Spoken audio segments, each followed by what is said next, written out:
Salwa Abdul Sattar ma'am, as well as on behalf of Women's Safety Development Cell, as well as Department of English, we welcome dignitaries on the dais. Dear students, today we have gathered here for one important program. Today, the world is celebrating World Heart Day, and for this program we have gathered here, and this program is organized to raise awareness about heart health and to prevent those heart diseases. So here our aim is to learn, to share, as well as to celebrate the importance of keeping our heart healthy. We all know that our heart works tirelessly, and as our heart is working, we all are here. Okay?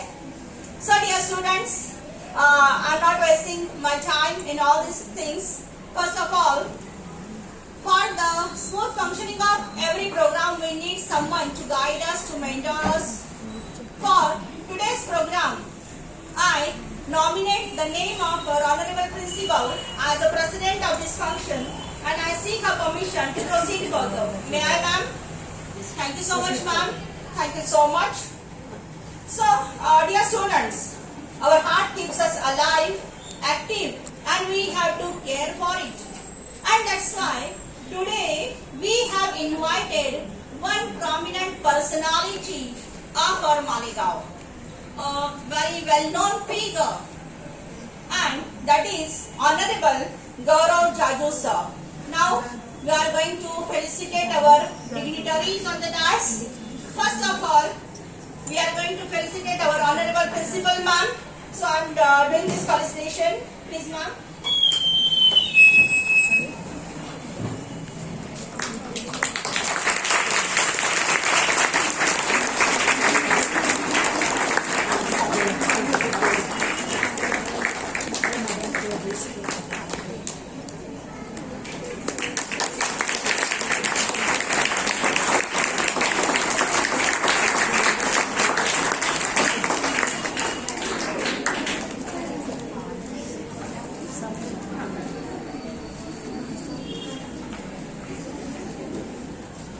Students, we have with us a great personality of Malegaon, Honorable Dr. Gaurav Jaju sir.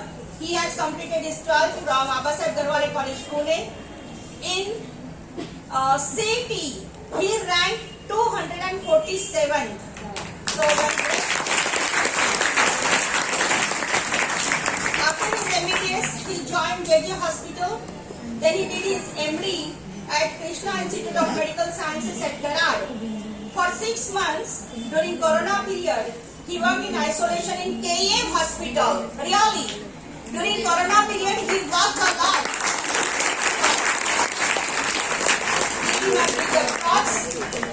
Then All India needs a super specialty rank is 154th, and in Maharashtra he ranked 9th.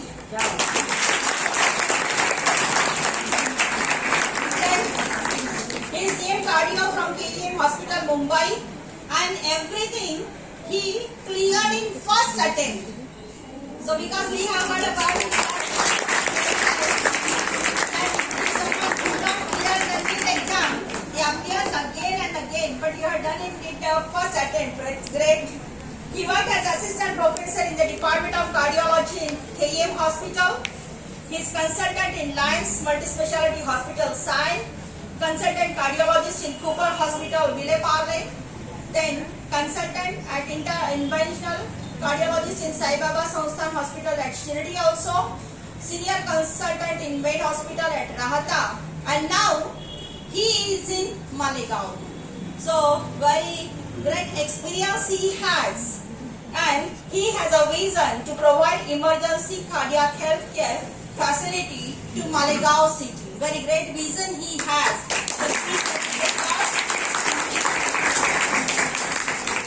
दिल की सदा को जो पहचानते हैं, बीमार की धड़कनों को जो जानते हैं, वो फनकार हयात आज हमारे बीच में है, जिन्हें हम अदब से सलाम करते हैं।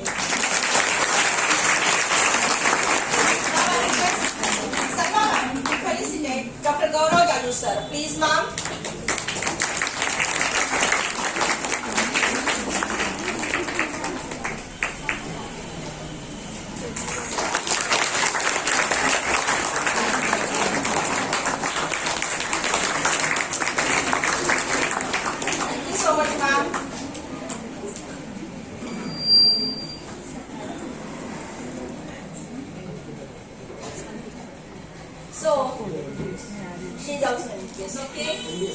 MDS. अच्छा, dental clinic. Okay. So along with Gaurav Jaju sir, we have another great personality of Malegaon, that is Honorable Dr. Ankita Jaju ma'am, and she is MDS.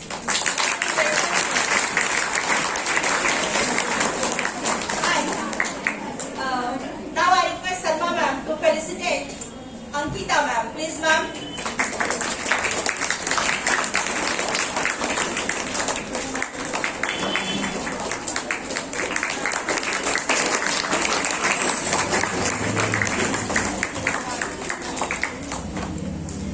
Thank you so much.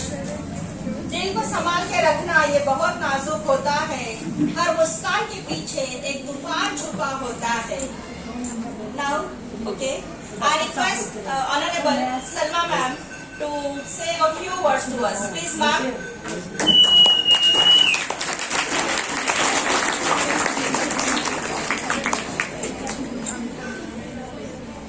Good morning.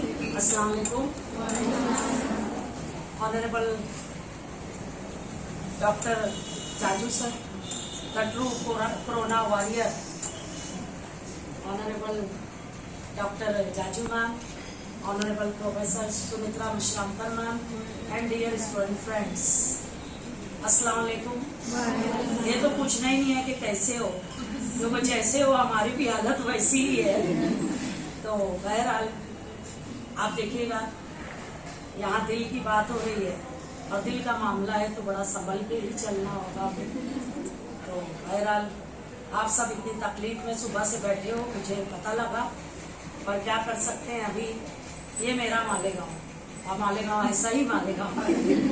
तो जहाँ पे facilities civilians को इस तरह की available है. बहरहाल हमने टेक्निकल जो है बात की है, इंशाल्लाह 1 घंटे में वो सब करने वाले हैं. वो डिग्री पे से पूरा बंद है तो हो जाएगा.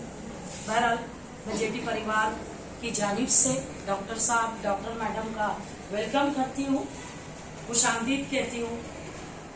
देखिए स्टूडेंट्स, आप सोच रहे होंगे ये एग्जाम पीरियड में अचानक गेस्ट लेक्चर कैसे रख दिया गया.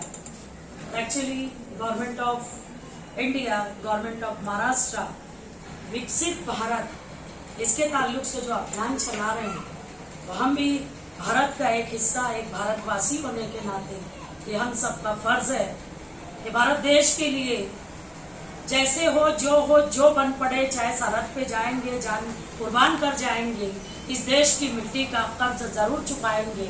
वो करने के लिए हमने ये विजन जो है वो लेके आगे बढ़ रहे हैं. और माशाल्लाह इतने बेहतरीन लोग हमारे कारवां में हैं, साथ साथ चल रहे हैं. और जब पिंकी मैडम जो है बायोडाटा डॉक्टर साहब का पढ़ रहे थे, तो मैं यही सोच रही थी कि इतने क्रीम लोगों के साथ बैठने का शर्फ जो है वो मुझे हासिल हुआ. It's honour and privilege doctor साहब for me, because I listen your biodata. It is very rich one and it is very difficult to compete your achievement, because जैसा कि मैम ने कहा कि आपने हर एग्जाम फर्स्ट अटेम्प्ट में qualify किया है, क्रैक किया है. तो सिंपली नीट ही जाते हैं बच्चे करने, क्रैक तो नहीं कर पाते हैं ऐसे. तो it's honour for us to have with us as a resource person cum chief guest. We welcome you sir. और डियर स्टूडेंट्स, देखिए ये ऐसे लोग हैं कि जो हमें एक लेसन देके जाते हैं. They are role model for us. और वो कहा है किसी ने ना कि अपने लिए तो हर कोई जीता है, जीना तो वो है यारो जो औरों के लिए जिया जाए. तो ये औरों के लिए 24/7/365 डेज अवेलेबल हैं. तो हम दुआ करते हैं कि अल्लाह ताला इन लोगों को सेहत दे, तंदुरुस्ती दे, जिंदगी दे और इनके हाथों में शिफा अता फरमाए, ताकि हम सब भारत के लोग, हम मालेगांव के लोग इन लोगों से जो है फैज़याब हो सकें. और ये बड़े रेयर केसेस मिलते हैं कि इसी मिट्टी के बने हुए ये लोग और इसी मिट्टी में वापस आके मिट्टी का कर्ज चुका रहे हैं.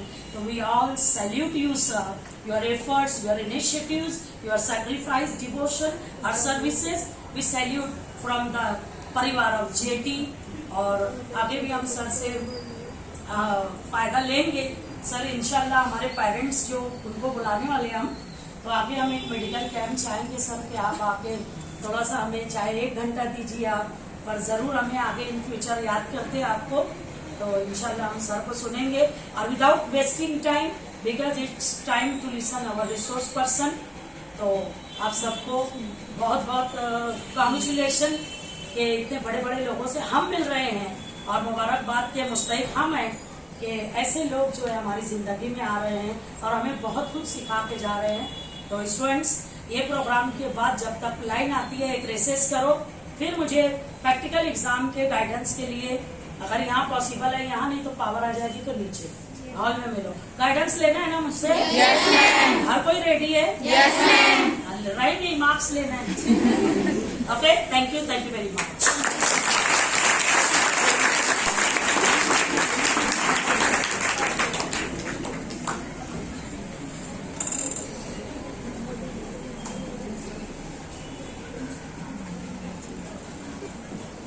Thank you so much, ma'am.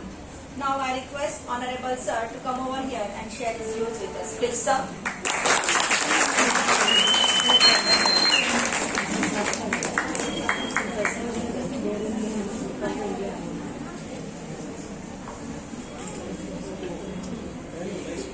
हाँ सर, यस यस।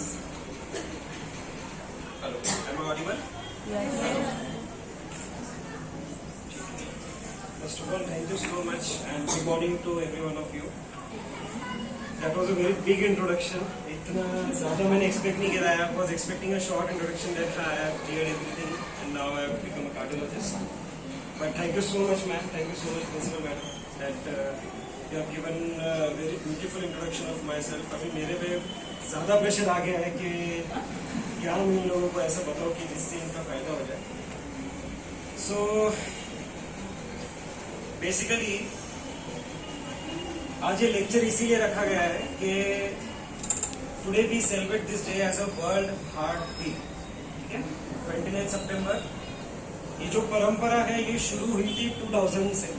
2001 में ये डिसीजन लिया गया था बाय WHO कि we should celebrate world heart day to give awareness to the people regarding heart and heart diseases. ठीक है, suddenly out of nowhere WHO तो फॉर्म होके लाइक 70-80 years हो गया। सडनली आउट ऑफ नोवेयर 2000 में क्यों किया गया? Because it was noted that the number of patients with hypertension and diabetes are exponentially increasing in the last 3 to 4 years. इसीलिए उन्होंने ये डिसीजन लिया कि now we should aware people regarding this diseases so that उनके primary stages से वो लोग aware हो जाए, वो लोग प्रिवेंशन शुरू करें कि हार्ट डिसीज को कैसे परखा जाए, कैसे उसको रोका जाए और कैसे उसका ट्रीटमेंट लिया जाए। बिकॉज अगर डिसीज ज्यादा हो गया या नेक्स्ट लास्ट स्टेज पे पहुंच गया, उसके बाद पता चला कि हाँ अभी तो अटैक आया है, अभी हार्ट फेलियर में है या वॉल का कोई डिसीज है, तो उसके बाद रिवर्स होने जैसा कुछ नहीं रहता है। उसके बाद सिर्फ प्रोग्रेस होता है। The only thing we can do is to slow down the progression. हम लोग प्रोग्रेशन को रोक नहीं सकते, खाली स्लो कर सकते। इसीलिए WHO ने डिसाइड किया कि एटलीस्ट ईयरली एक दिन सिर्फ अवेयरनेस के नाम पे रखेंगे कि उस वक्त लोगों को ये बताया जाए कि हार्ट की बीमारियां क्या होती है, उससे बचा कैसे जाए। ठीक है, यहाँ पे जितने भी लोग हैं ऑलमोस्ट सब लोग 20-25 के अंदर ही है। ऑलमोस्ट वही एज ग्रुप है ना, यंग एज ग्रुप है। जनरली यंग एज ग्रुप में हार्ट डिसीज का होना उतना प्रिवेलेंस नहीं है। ठीक है, अभी प्रिवेलेंस और इंसिडेंस ऐसे दो चीज रहते हैं। प्रिवेलेंस यानी क्या कि पता होना कि हाँ ये पॉपुलेशन में कितना डिसीज है, और इंसिडेंस मतलब कि ये पॉपुलेशन में से नए लोगों को कितना डिसीज हुआ है। जनरली अपने को पता नहीं होता कि अपने को प्रॉब्लम है, बट कहीं ना कहीं पे प्रॉब्लम की शुरुआत यंग एज में ही होती है। इसीलिए अपने को 30s, 40s, 50s में वो डिसीज इतना सीवियर लेवल पे अटैक करती है। दैट मीन्स कि आपका ही एज ग्रुप है जो प्रिवेंशन के लिए अप्रोप्रिएट है। मैं अगर सॉरी टू से दिस, मैं अगर मैडम को बोलूंगा कि मैडम अभी आप प्रिवेंट करो, तो it will be very difficult for her to prevent from a disease which is already on a certain level in our body. लेकिन आप लोग का बॉडी अभी ग्रोइंग बॉडी है, तो उसमें चेंजेस अगर लाएंगे तो डेफिनेटली वो अप्लाई होंगे, वर्कआउट होंगे। ठीक है, एक छोटा सा एक्सरसाइज करते हैं, थोड़ा सा चार्ज अप होने के लिए, थोड़ा वार्म अप होने के लिए। तो मैं जब बोलूंगा तब खड़े होना है, मैं जब बोलूंगा तब वापस बैठ जाना immediately. Okay, ready everyone, ready? Okay. Ready मतलब खाली बैठे रहो, ठीक है? मैं खाली अप बोलूंगा और डाउन बोलूंगा, जितनी बार बोलूंगा उतनी बार उठना है, बैठना है, ठीक है? विदाउट एनी लैग, जितना फुल स्पीड से करेंगे उतना अच्छा, क्योंकि यहाँ पे मैं ग्राउंड नहीं तो जंप नहीं मारने लगा सकता। Okay, ready? Up, down, up, down, up, down, up, up, down, up, down, up, down, up, down, up, down, up, down. Okay, clap for yourself.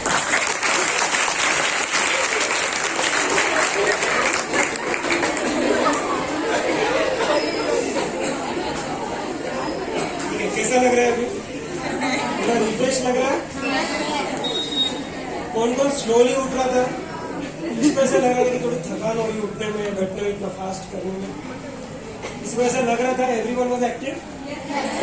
Okay, इससे क्या पता चला अपने को कि just 15 second of exercises boost our immunity, boost our mind, ठीक है? अचानक से अच्छा फील होने लगता है, अचानक से फोकस्ड फील होने लगता है, अचानक से कौन क्या बात कर रहा है उसके ऊपर अपना डायरेक्शन चला जाता है, बराबर? सिर्फ 15 सेकंड के लिए अपन एक्सरसाइज की उसके वजह से।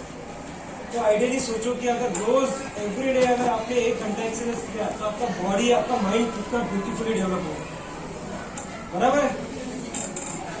ठीक, अभी एक क्वेश्चन आंसर सेशन लेते हैं। कोई भी मुझे ऐसे 5 चीजें बताओ जो आपको डे टू डे लाइफ में यूज में आती है, कोई भी चीज जो आपको डे टू डे लाइफ में यूज होते रहती है, रेगुलरली यूज होती है, एवरीडे यूज होती है, कोई भी बता सकते हैं। जैसे आप बता, कोई भी एक चीज, या कोई वॉलंटियर होकर एक हाथ खड़े कर, कोई किसी को मार्क्स नहीं मिलने वाले, किसी के मार्क्स कम नहीं होने वाले, किसी को रिपोर्ट कार्ड जाने नहीं वाला है कि इन्होंने आंसर दिए। डे टू डे रूटीन में कोई भी 5 चीज बताओ जो आपको काम है। वाटर, फूड, वाटर, फूड, ठीक है, फ्रूट्स, कौन खाता है फ्रूट से है? मैं तो नहीं खाता। अच्छा, ठीक है, पानी हो गया, खाना हो गया, और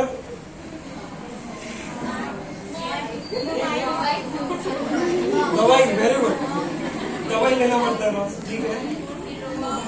थोड़ा और बेसिक पे एवरीडे करते हो, सब लोग करते हो, वॉकिंग है, पूरा ठीक है? और एवरीडे यूज में आने वाली चीज, यूज में आने वाली चीज, यूज करने वाली चीज है भाई, फोन, मोबाइल। ओके, मोबाइल ही सबसे ज्यादा इंपॉर्टेंट, मैं तो फर्स्ट आंसर एक्सपेक्ट किया था, मोबाइल के बिना कैसे रहेंगे, ठीक है? लास्ट वन, और कुछ, किसी को कुछ प्रोडक्टिव ऐड करना है इसमें? मैं भी कुछ ऐड कर सकती हूँ, मेरा पास में, ठीक है? Anything else? Food, shelter and clothing, mobile. So एक बेसिक चीज जो हम लोग एवरीडे यूज करते हैं लेकिन अपने को पता नहीं रहता है कि अपन यूज कर रहे हैं, बिकॉज हम लोग उस चीज को इतना ग्रांटेड लेते हैं, क्या है, ठीक है तो अपने ही क्या है, ऑक्सीजन, नहीं ऑक्सीजन सांस नहीं किससे लेते हैं? लंग्स कहाँ पे? हार्ट, लंग्स हार्ट में, हार्ट की तरफ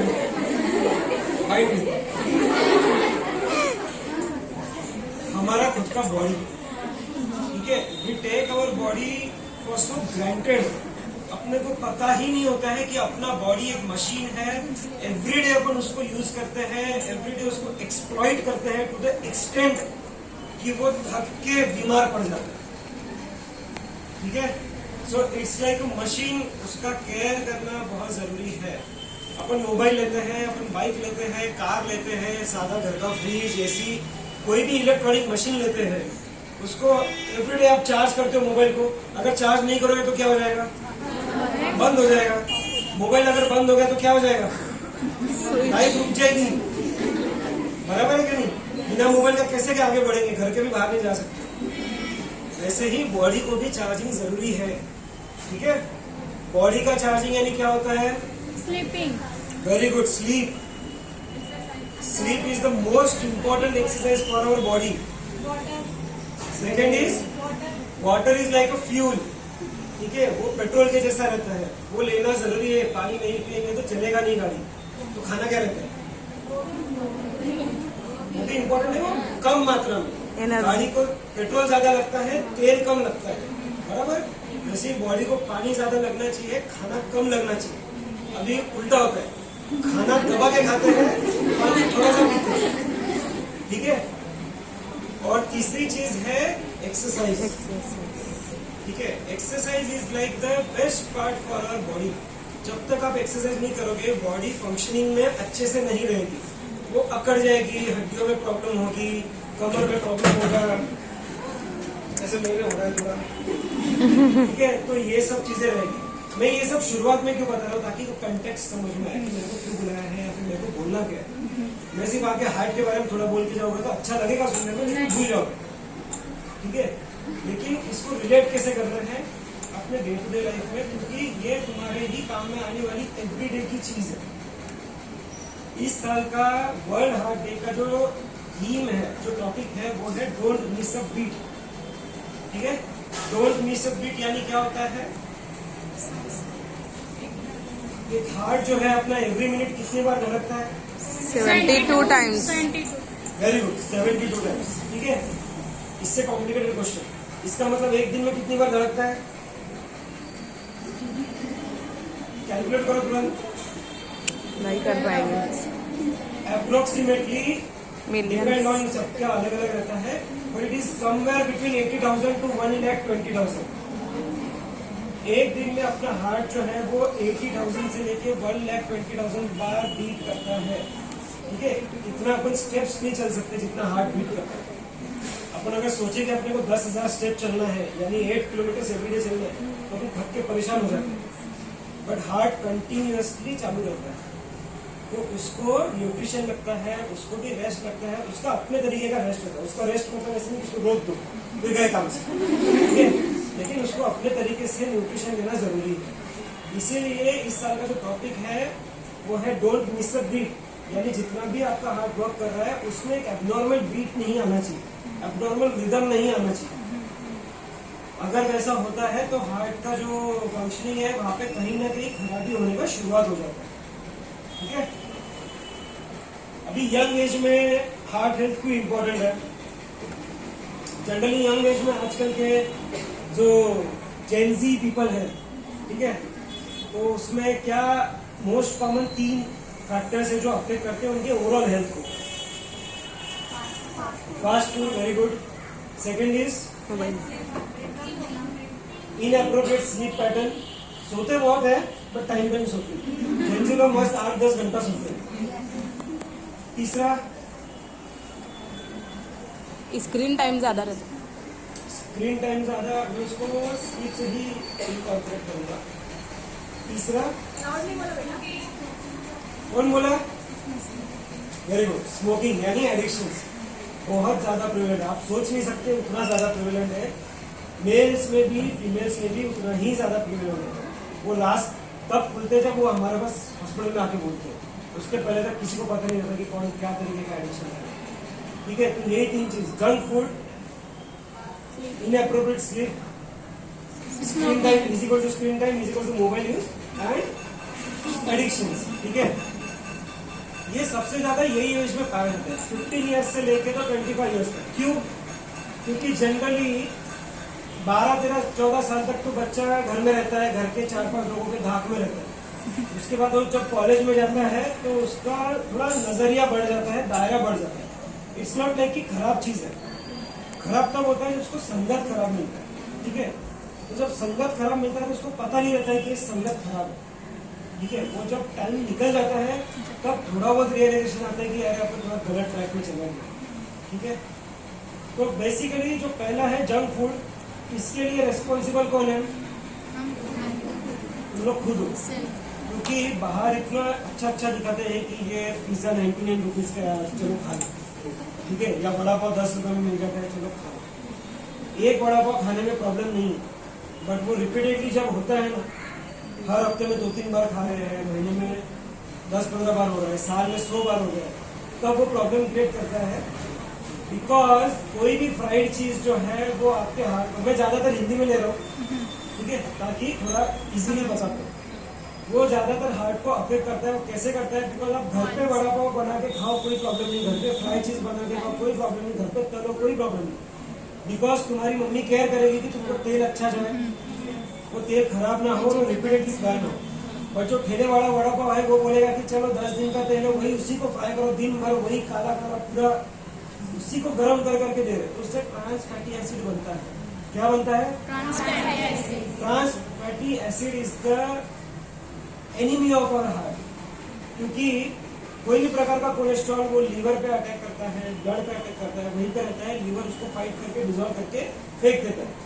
बट ट्रांस फैटी एसिड जो है वो तुम्हारे हार्ट को जाके चिपक जाता है और वो वही रहता है, वो निकलता नहीं है, या उसको डिजोल्व होने को भी अरसे लग जाते हैं। अगर वो रिपीटेडली वो डिपॉजिट होते जा रहा है तो उससे डिपॉजिट होता है फैट तुम्हारे हार्ट के वेसल्स के अंदर, और तब वो जाके जब 10, 15, 20 साल तक रिपीटेड इंसल्ट होता है तब उसका ब्लॉकेजेस बनते हैं। और जब blockages more than 70%, more than 80% होता है तब आपको हार्ट अटैक आने का चांस हो जाता है। ठीक है, इसीलिए बाहर का तला हुआ चीज बंद करना चाहिए, कम भी नहीं, सीधा बंद करना चाहिए। ठीक है, ये मेरे लिए तो पहला चीज ये हो गया। जंक फूड में बहुत सारे प्रकार है, आप लोग को पता ही रहेंगे कितने हैं, मैं सबके नाम नहीं लूंगा। मैंने जस्ट एक वड़ा पाव को एक बना लिया बस, सस्ता इसलिए। पिज्जा को बोलूंगा तो महंगा पड़ेगा। सेकेंडली, सॉरी फॉर दैट लेम जो, बट ठीक है। सेकेंडली, रात में लेट नाइट बिंज ईटिंग करना, लेट नाइट खाना, ये अपने बॉडी के लिए सही नहीं है। क्यों सही नहीं है? डाइजेशन में प्रॉब्लम हो जाती है। डाइजेशन में प्रॉब्लम, वेरी गुड। आपके एज के हिसाब से आपको बहुत अच्छा नॉलेज है आप सब लोग। मेरे को इतना भी नहीं आता, मेरे को भले 2 × 4 = 8 इतना ही हमारा चलता था मैथमेटिक्स में, और साइंस में थोड़ा बहुत आता है। सो क्या कह रहा था मैं? डाइट इम्पोर्टेंट है, क्योंकि रात में खाने से पूरा बॉडी का there is something called as circadian rhythm, एक अपना बॉडी का बायोलॉजिकल क्लॉक रहता है। जैसे बाहर सूर्य का क्लॉक रहता है, सन का एक अपना टाइम रहता है, सुबह आता है, चांद रात में आता है, ऐसे बॉडी का भी अपना रिदम रहता है। उसको उस टाइम पे वो चीज चाहिए रहती है। अगर वो चीज नहीं मिल रही है तो उससे क्या होता है? Hormonal imbalance. जब वो हार्मोनल इम्बैलेंस रिपीटेडली होगा, कई सालों तक होगा, तब पूरा सिस्टम हिल जाता है, और फिर वो हार्मोन वाला पिट्यूटरी ग्लैंड जो रहता है ब्रेन में, वो बोलते हैं कि भाई मेरी बॉडी मेरी सुन नहीं रही है, वो एबनॉर्मल तरीके से हार्मोन रिलीज करना चालू कर देते हैं। क्योंकि आप लोग एबनॉर्मल तरीके से खाना चालू करते हैं। सुबह 10 बजे खा रहे हो, ठीक है, ब्रेन बोलेगा अच्छी बात है, हार्मोन रिलीज करो, डाइजेशन कीजिए, डाइजेस्ट हो जाएगा। शाम को 6 बजे खा रहे हो, ठीक है, बॉडी बोलेगा चलो ठीक है, शाम का टाइम में खा लो, बॉडी वापस डाइजेशन के हार्मोन रिलीज करेगा, डाइजेस्ट हो जाएगा। अचानक से रात को 12-1 बजे उठ के बोल रहे अभी कुछ तो खाते हैं।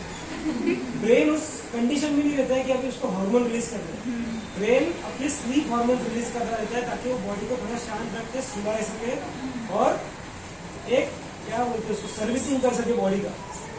एक पेट्रोलिंग होता है बॉडी का कि सब सही है करिए, ब्रेन वो सब चेक करते रहता है। और बीच में से उसको मिल गया कि अरे खाना खाने का, तो उसको चोर के जैसा देखते हैं कि रात में तुम सर्विसिंग कर रहे हो, पेट्रोलिंग कर रहे हो, अचानक से चोर दिख गया तो सारे पुलिस वो चोर के पीछे भागेंगे। वैसे ही फिर सारे ब्रेन के जो फंक्शनिंग है वो उस हार्मोन को रिलीज करने के पीछे भागती है कि नहीं खाना आया है, फटाफट ये हार्मोन आ जाओ, और फिर पूरा सर्कैडियन रिदम बिगड़ जाता है। एक बार हो रहा है ठीक है, 2 बार हो रहा है ठीक है, रिपीटेडली हो रहा है तो पुलिस भी परेशान हो जाती है।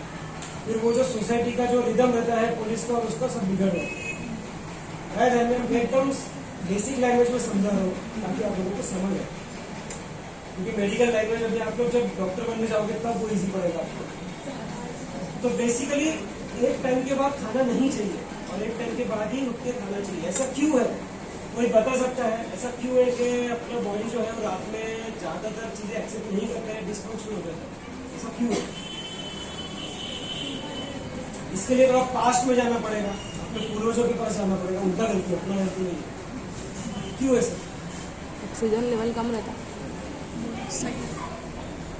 ऑक्सीजन लेवल कम क्या रहता, आवाज आएगी? ऑक्सीजन लेवल कम रहता है। ऑक्सीजन लेवल नहीं, उल्टा रात में ऑक्सीजन लेवल अच्छा रहता है, जितना दूर रहता है ये पूरा माने हुए दिन से रहता है। और क्योंकि आज के, चलो ठीक है, इलेक्ट्रिसिटी का इन्वेंशन कब हुआ था? इलेक्ट्रिसिटी का इन्वेंशन कब होता है? ये तो होता है 10 मिनट में।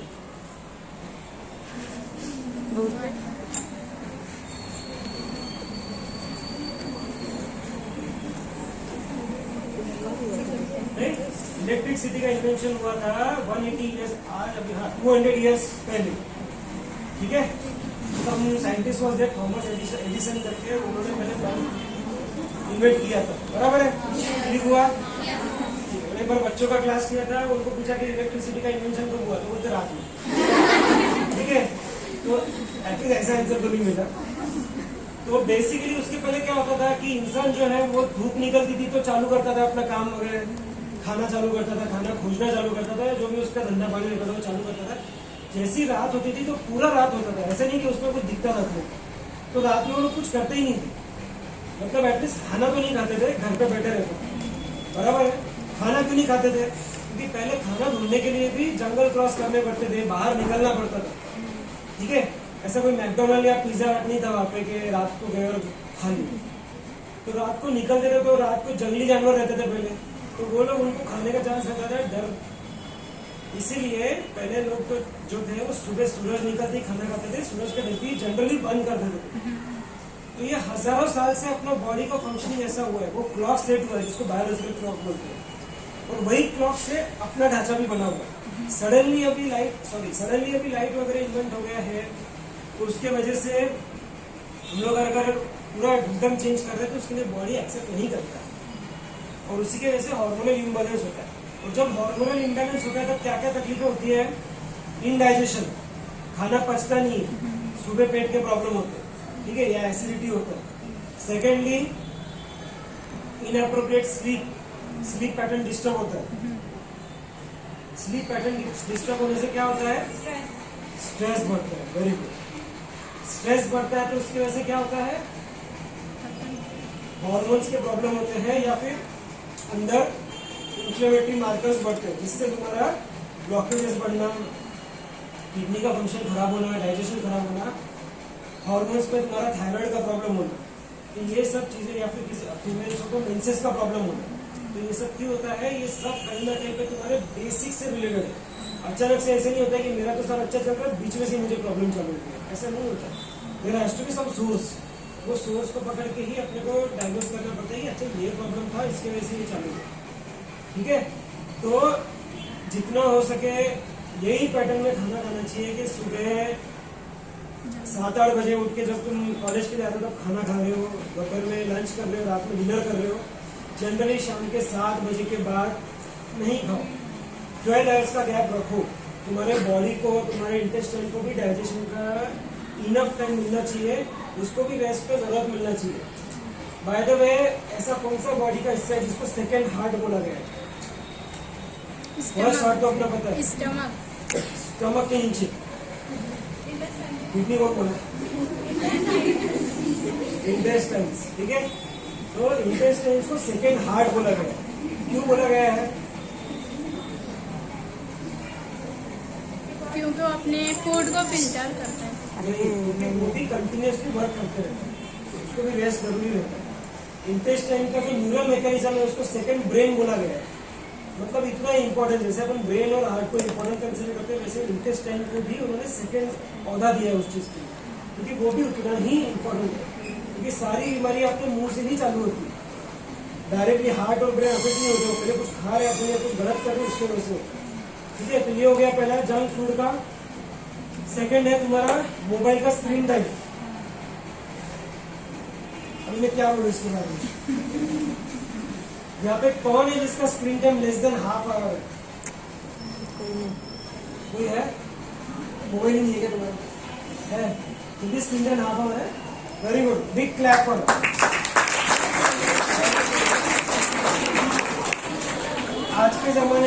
स्क्रीन टाइम हाफ आवर रखना इज लाइक अ मिरेकल, और अगर आप कर रहे हो तो सच में बहुत अच्छी बात है। बट स्क्रीन टाइम ज्यादा होने से क्या होता है, स्क्रीन टाइम का अपन मजाक उड़ाते हैं। मैं भी पहले सोचता था कि ठीक है क्या है, फिर मैंने एक दिन मेरा स्क्रीन टाइम देखा तो इट वॉज 5 hours, 5 घंटा। दिन का 24 घंटे में से मैं 5 घंटा मोबाइल को दे रहा था। ऑफकोर्स मतलब मैं कार्डियोलॉजी वगैरह में आ गया था उसके बाद, उसके पहले तो नहीं। बट मैं भी शॉक हो गया था कि अपने को पता नहीं रहता है कि अपना इतना ज़्यादा अपन मोबाइल का यूज़ करते हैं। चलते बैठते चालू कर दिया, 5-10 मिनट उसमें निकल गया, ऐसा हर घंटे में 5-10 मिनट निकल जाता है। 24 घंटे में ऐसा 10-15 मिनट भी कंसिडर किया तो 3 घंटों का ऐसे ही चला जाता है। उसके अलावा अपना फ़ोन कॉल्स, अपना यूट्यूब या अपना और कुछ रिसर्च कर लिया, व्हाट्सअप, इंस्टाग्राम, रील्स, ये सब जो चीज़ है उससे थोड़ा पॉइजन है, छोटा पॉइजन है। एक दिन देख लोगे कुछ फर्क नहीं पड़ेगा, पर रिपीटेडली आप देख रहे हो, एवरी डे देख रहे हो, एवरी मंथ, एवरी ईयर वही चालू है, और उसमें गिरावट कभी नहीं होता है, वो बढ़ते ही जाता है। ठीक है, it's like an addiction only. जैसे स्मोकिंग रहता है, ड्रग्स रहते हैं, अल्कोहल रहता है, वैसे ही आज के ज़माने का एडिक्शन जो है वो मोबाइल है, और इसको रेस्ट्रिक्ट करना ही पड़ेगा। मैं ऐसे नहीं कह रहा हूँ कि आपको बंद करो, फेंक दो मोबाइल को, वो आज के ज़माने में पॉसिबल नहीं है। मेरे टाइम तक तो भी थोड़ा बहुत ठीक था, और मैं लकी मानता हूँ अपने आप को कि यार मेरे टाइम में मोबाइल इतना ज़्यादा यूज करना, इतना ज़्यादा मेरे को एजुकेशन में बहुत प्रॉब्लम है। बट आप लोगों के लिए एजुकेशन बहुत डिफिकल्ट है, और इसका बहुत बड़ा रीज़न है मोबाइल, क्योंकि मोबाइल से ही एजुकेशन मिल रहा है और मोबाइल से ही एजुकेशन नहीं मिल रहा है, सेम चीज़ है। वो सिर्फ आपके मेंटल स्ट्रेंथ के ऊपर डिपेंड करता है कि आप कितना उसके ऊपर कंट्रोल रख के पढ़ाई कर रहे हो। जो मेंटली स्ट्रांग है वो डेफिनेटली इसको क्रॉस करेगा, जो मेंटली स्ट्रांग नहीं है उसके लिए बहुत डिफिकल्ट। जो एवरेज स्टूडेंट है, जो अबव एवरेज स्टूडेंट है, उसके लिए तो और ज़्यादा डिफिकल्ट है। अगर वो सोच रहा है कि उसको IITian बनना है, डॉक्टर बनना है, तो उसको कहीं ना कहीं का सेक्रीफाइस करना पड़ेगा। ठीक है, तो पहले से बोलते हैं लोग कि कुछ पाने के लिए कुछ होना पड़ेगा, तो मोबाइल को होना ही पड़ेगा, तो वही कुछ आगे बढ़ोगे, because it is a very dangerous poison. और वो पॉइजन इसलिए कि मोबाइल पे आप लोग क्या देख रहे हो उसका कोई गिनती नहीं, उसका कोई रडार या उसका कोई ऐसा फिल्टर नहीं है, वो बस चलते रहते हैं। ठीक है, तो वो आपको ध्यान रखना है कि स्क्रीन टाइम कम करना है। और तीसरा चीज़ क्या बोला था मैंने, फूड एक्सरसाइज। सो WHO के हिसाब से उन्होंने बेयर मिनिमम एक्सरसाइज जो बोला है, वो बोला है कि हफ्ते में at least more than 150 minutes exercise आप लोगों ने करना चाहिए। यानी 7 दिन में सिर्फ 5 घंटे एक्सरसाइज उन्होंने बोला, 5 घंटे 2.5 घंटे एक्सरसाइज उन्होंने बोला, जो कि बहुत कम है। 7 दिन में 2.5 घंटा, इतना उन्होंने लो स्टैंडर्ड रखा है अपने लोगों का, जबकि लोगों ने एक दिन में 1-1 घंटा तो करना ही चाहिए। ठीक है, लेकिन उन्होंने क्या बोला कि जनरल पॉपुलेशन को थोड़ा कम सस्ता दिखाएंगे तो थोड़ा ज़्यादा है। ठीक है, महंगा दिखाएंगे तो कोई नहीं होगा। अभी वो कुछ 22 रुपये वाला सेल चालू हुआ, इतना भीड़ रहता है वहाँ पे कि कोई लिमिट ही नहीं है। ठीक है, तो वैसे ही लोगों को यही बोलने हैं कि एटलीस्ट दिन का आधा घंटा एक्सरसाइज करें, तो लोग थोड़ा ज़्यादा फॉलो करें। But that is important. वो आधा घंटा एक्सरसाइज कैसा होना चाहिए कि ऐसे नहीं कि बस चल रहे हैं 2 लोग बातें करते करते अपना चालू है, ऐसे नहीं। तो एक्सरसाइज ऐसा होना चाहिए कि वो एक्सरसाइज ऐसा होना चाहिए कि आपको चलने के 5 मिनट बाद से ही पसीना आना शुरू हो जाए। अगर आपको पसीना नहीं आ रहा है चलने के तुरंत बाद, तो दैट मीन्स आप उतना इनफ थका नहीं रहे हो तुम्हारे बॉडी में, क्योंकि पसीना आएगा तभी वो अंदर का एक्स्ट्रा जो फैट है वो बर्न होगा, तभी आपका वेट रिड्यूस होगा, तभी आपका बॉडी का सर्विसिंग होगा। अगर आप सिर्फ चल रहे हो, आपको स्वेटिंग नहीं हो रहा है, तो that is a wastage of that exercise. तो उसमें आपको ध्यान रखना है कि अगर आप वॉकिंग कर रहे हो तो ऐसा वॉक करो कि आपको पसीना आए ध्यान में। अगर सिर्फ वॉक करके पसीना नहीं आ रहा है तो भागो, वो ज़रूरी है। ठीक है, तो ये 3 चीज़ें सबसे ज़्यादा इंपॉर्टेंट है। इसके अलावा मैं 2 फैक्टर जस्ट फीमेल्स के हिसाब से बोलना चाहूँगा। एक होता है तुम्हारा मेंस्ट्रुअल साइकिल। ठीक है, ये अभी तुम्हारा डे टू डे लाइफ का बहुत इंटीग्रल पार्ट है। ये हार्ट हेल्थ के लिए इसलिए अफेक्ट करता है क्योंकि किसी को मेंसेस का प्रॉब्लम रहता है, इनहिबिशन की वजह से या थोड़ा सा ऑकवर्डनेस की वजह से वो लोग जल्दी इसको डील नहीं करते, जल्दी इसको पॉइंट आउट नहीं करते, थोड़ा लेट गो करते कि नहीं हो जाएगा, देख लेंगे, बाद में थोड़ा रिसर्च कर लेंगे, घर पे बता देंगे, ये सब चीज़ें। बट अगर जेन्युइन प्रॉब्लम है तो उसको डायरेक्टली डॉक्टर से कंसल्ट करो, बिकॉज वो ऐसा नहीं कि वो एक बार का इश्यू रहता है, वो तुम्हारा हार्मोन का इश्यू रहता है। Maybe you are dealing with something higher. ऐसा नहीं कि वो सिर्फ वहां तक रिलेटेड है, शायद कोई और सिस्टमिक डिसीज हो सकता है, उसके वजह से वो एक जस्ट पार्ट है, वो एक मेंस्ट्रुअल साइकिल का इरेगुलरनेस, वो एक बड़े डिसीज का पार्ट हो सकता है जो आपको दिख रहा है। इसीलिए आपको ये चेकअप कराना जरूरी है, क्योंकि there is something called as an autoimmune disorder. Autoimmune disorder मतलब क्या रहता है कि खुद के ही बॉडी के सेल खुद की ही बॉडी को खाने लग जाते हैं या फिर रोकने लग जाते हैं, ठीक है। और ये जनरली फीमेल्स में ही ज्यादातर कॉमनली मिलता है। Male as to female ratio इसका 3:1 है। अगर 3 फीमेल को है तो कोई 1 मेल को मिलेगा, ठीक है। तो इसलिए तुम्हारे लिए ज्यादा इंपॉर्टेंट है, तो वो एक ध्यान रखना है आपको। अगर ऐसा कुछ है तो डॉक्टर से कंसल्ट करना है। और सेकेंडली, एक जो कार्डियक पॉइंट ऑफ व्यू, जब तक तुम्हारा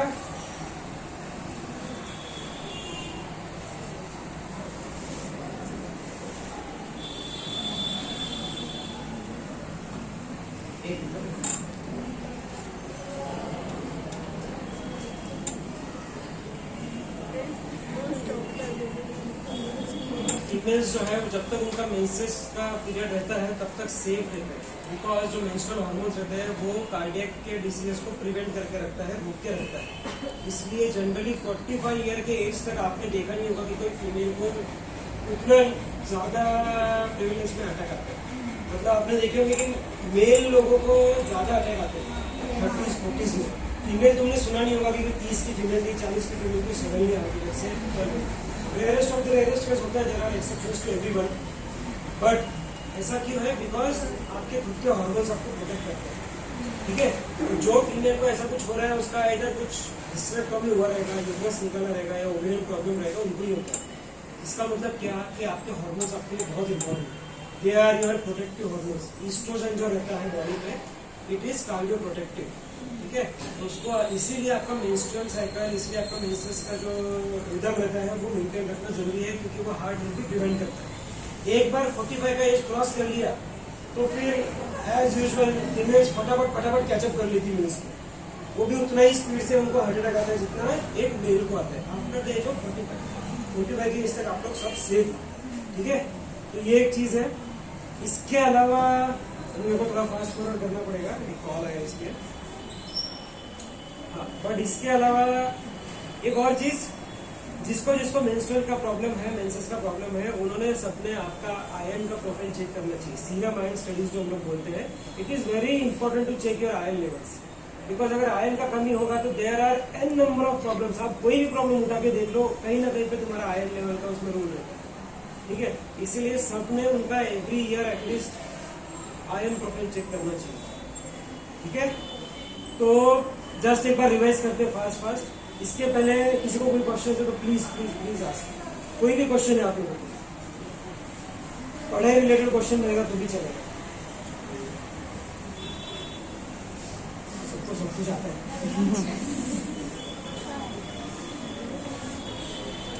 ठीक है।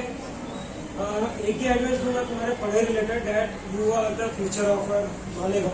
अगर नहीं मानेगा तो किसी ना किसी के घर का तो फ्यूचर ही है, but it is very important कि आप लोग का सबका एजुकेशन अच्छे से हो। अभी मैंने मैडम का लेक्चर सुना,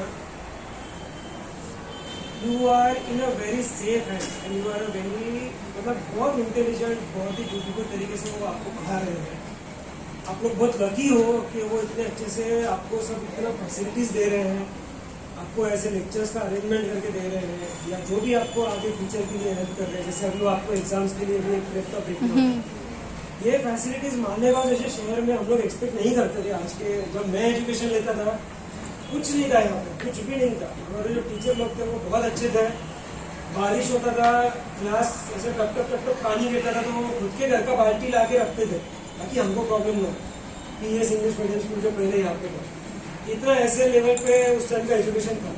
और आई एम श्योर कि आपके टाइम पे तो और भी खराब लेवल का एजुकेशन हुआ, बट स्टिल उसमें से ये लोग बाहर निकले, हम लोग बाहर निकले। क्यों? क्योंकि कहीं ना कहीं पे मोटिवेशन था कि we want to do something good in our life, बराबर है, ताकि अपना आगे का लाइफ अच्छा हो। और इफेक्टिवली जब अपना लाइफ अच्छा होगा तब ऑटोमेटिकली सोसाइटी का लाइफ अच्छा होगा। पहले खुद का लाइफ अच्छा करना पड़ेगा, तभी सोसाइटी को अच्छा कर पाएंगे।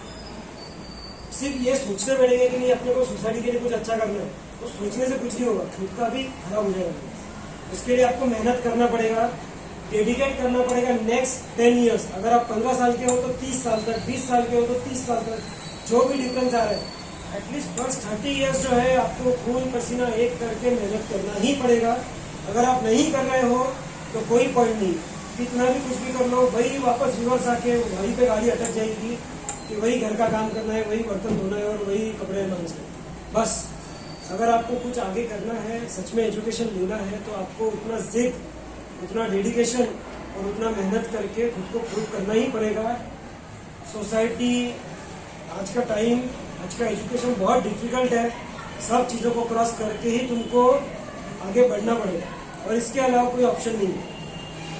कोई भी चीज़ जो इजीली दिखती है अपने को यूट्यूब पे के 4 रील के ऊपर डांस करके किसी को अच्छा व्यूज मिल गया और इसलिए वो हिट हो गया, so that is 1 in a million case. बाकी के जो 9,90,000 जो लोग हैं ना, वो स्ट्रगल ही कर रहे हैं, बराबर। वो सबको वो हासिल नहीं होता इतना इंस्टेंट फेम, उसके पीछे जाना भी नहीं चाहिए। अगर हमने आप लोग अगर एजुकेशन ले रहे हो, जिस कोई भी प्रकार का एजुकेशन, मतलब डॉक्टर बनना है तो डॉक्टर का लिए एजुकेशन, इंजीनियर बनना है वैसा, सीए बनना है, किसी को इंटीरियर डिजाइनर बनना है, कोई भी प्रकार का एजुकेशन या कोई भी प्रकार का फील्ड, आपको अगर एजुकेशन के अलावा कुछ क्रिएटिव चीज में जाना है, किसी को कैमरा मतलब क्या बोलते हैं, कैमरामैन बनना है, किसी को डायरेक्टर बनना है, बट वो चीज के लिए आपको नेक्स्ट 10 ईयर्स डेडिकेट करना ही पड़ेगा, उसके सिवा कोई चॉइस नहीं रहता है। अगर ऐसा लग रहा है कि नहीं there is shortcut to success, so there is no shortcut to success. ये प्रूवन एंड टाइम्स प्रूव हो चुका है। बहुत लोगों ने बोला है कि हार्ड वर्क करना ही पड़ता है, उसके अलावा कोई ऑप्शन नहीं है। आप लोगों को भी करना पड़ेगा। आप लोगों के सबको देख के मेरे को ऐसा लगता है कि आप लोग बहुत हार्ड वर्किंग लोग हो, चीज़ों को समझते हो, टाइम से ज़्यादा मैच्योर लोग हो, और इस चीज़ का फायदा उठाओ, आगे आपका लाइफ अच्छा करो and make yourself, your family and make Malegaon proud that you are from this college. And yes, that's all. Thank you for the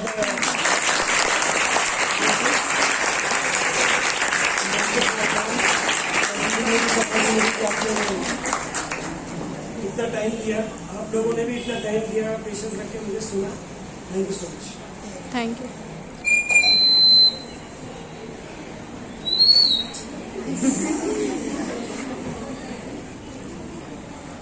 Thank you so much, sir. Really, true dedication to service. जो भी sir आपका vision है आप पूरा कर रहे हो, क्योंकि जैसा अभी मैंने देखा कि इमरजेंसी कॉल आई उनको, लेकिन फिर भी उन्होंने तुम्हें जो गाइडेंस देना था उन्होंने पूरा कर ही लिया। अगर सर दूसरा कोई होता ना तो कह देते थे कि चलो मुझे अभी जाना है, इमरजेंसी आई है, मैं जाता हूँ, लेकिन आपने हमारे बच्चों के लिए बहुत बड़ा टाइम दिया है sir. Really you are too much busy, we know it. So last segment, that is vote of thanks. First of all, I'm very much thankful to Almighty God that He has provided such a great opportunity for us to listen such a great person. I'm very much thankful to our honorable management members, our trust, that they offer such opportunity to organize such programs for our students. I'm very much thankful to honorable principal ma'am. She has given opportunity, she has given permission to organize this program. I'm very much thankful to Honorable Gaurav Jaju sir. He has spared his precious time for us.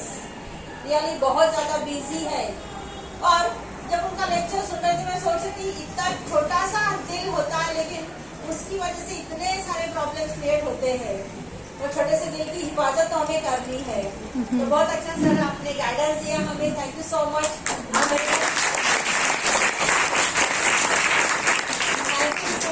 Ankita ma'am also, उन्होंने भी अपना टाइम हमारे लिए spare किया। And very much thankful to Yogesh Babu also कि वो भी सर के साथ आए हैं। And last but not least, I am very much thankful to my dear students. Attentively आपने सुना, और सर जैसा कि मैम ने अभी कहा है, फ्यूचर में हमें एक मेडिकल कैंप रखना है, so there will be dental checkup and further physical investigation also. तो हम जरूर चाहेंगे सर कि आप आइए उस वक्त, और हम चाहेंगे आपको दोबारा आपकी जो है सर्विस हमें मिले।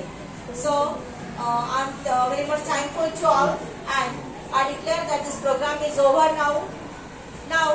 I request all students to be here only, because I will send you message whether the further program will be conducted either in hall number 5 or in the same hall.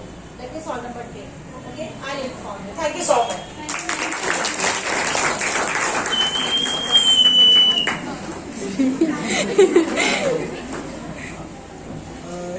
दो चीज़ बोलना रह गया.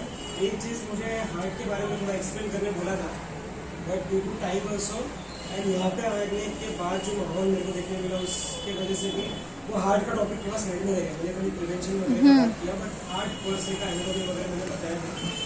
थोड़ा lecture wise हो जाता था, थोड़ा ज़्यादा ज्ञान की बातें हो जाती थी. तो इसलिए कभी नेक्स्ट टाइम अपॉर्चुनिटी मिलेगा तो थोड़ा सा डिटेल में हार्ट के बारे में बात कर लेंगे. ठीक है. And secondly